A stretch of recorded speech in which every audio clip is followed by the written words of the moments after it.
നല്ല പേടിയാണ്ടായിരുന്നു. പേടിക്കാനുണ്ട്, കുറച്ച് പേടിക്കാനുണ്ട്. ഫാമിലിക്ക് ആയിട്ട് വന്നിരുന്ന് കാണാൻ പറ്റും. കോമഡി എലമെന്റ്സ് എന്തോ ഉണ്ടായിരുന്നു. കോമഡി അത്ര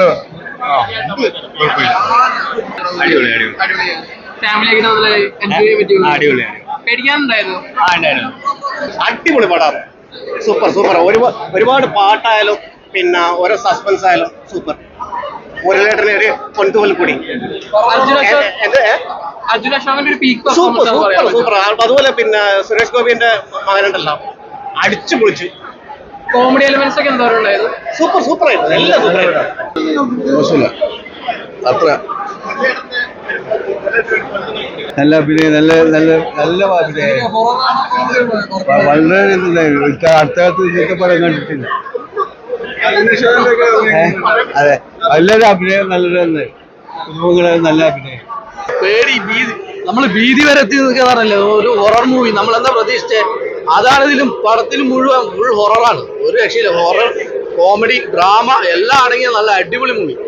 സൂപ്പർ ഹിറ്റ്. നല്ല എന്താ പറയാ, ഒരു കുറെ കാലത്തിന് ശേഷം നല്ലൊരു ഹൊറർ മൂവി ഉണ്ട് എന്ന് തന്നെ പറയാം.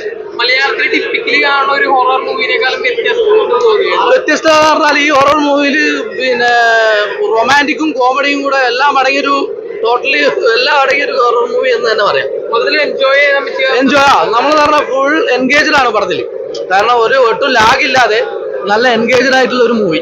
എല്ലാം കൊണ്ടും ഒരു നമ്മൾ എന്താണ് പ്രതീക്ഷിച്ചത്, ഇപ്പൊ സുമതി വളവ് എന്ന് കേട്ടാൽ തന്നെ നമുക്കറിയാം എന്താണ് സംഭവം. അത് എല്ലാം കൊണ്ടും തികഞ്ഞൊരു movie. Family, horror, drama, comedy എല്ലാം അടങ്ങിയ ഒരു മൂവി എന്ന് പറഞ്ഞില്ലേ. ആ ഹിമാലയപുരത്തിന്റെ ടീം കൊള്ളാം, നന്നായിട്ടുണ്ട്. എല്ലാം കൊണ്ടും നല്ല നല്ല പടമാണ്. നല്ല ഇഷ്ടപ്പെട്ടു. ശരിക്കും പേടിക്കാനൊക്കെ ഉണ്ടായിരുന്നു. നന്നായിട്ട്, അതായത് ഫസ്റ്റ് എല്ലാവരും 2 ഹാഫും നല്ല പേടിക്കാനായിട്ടുള്ള മൂവി തന്നെയാണ്. ഇത് thrilling effect beginning to end നന്നായിട്ട് അവർ പിടിച്ചിട്ടുണ്ട്. നല്ല ഡയറക്ഷൻ. പടം കുഴപ്പമില്ല, നല്ല ഇൻട്രസ്റ്റിംഗ് പടമായിരുന്നു. നല്ല കോമഡി ഉണ്ടായിരുന്നു, കുഴപ്പമില്ല, നല്ല പടമായിരുന്നു. കോമഡിയോട് ഇഷ്ടപ്പെട്ടു.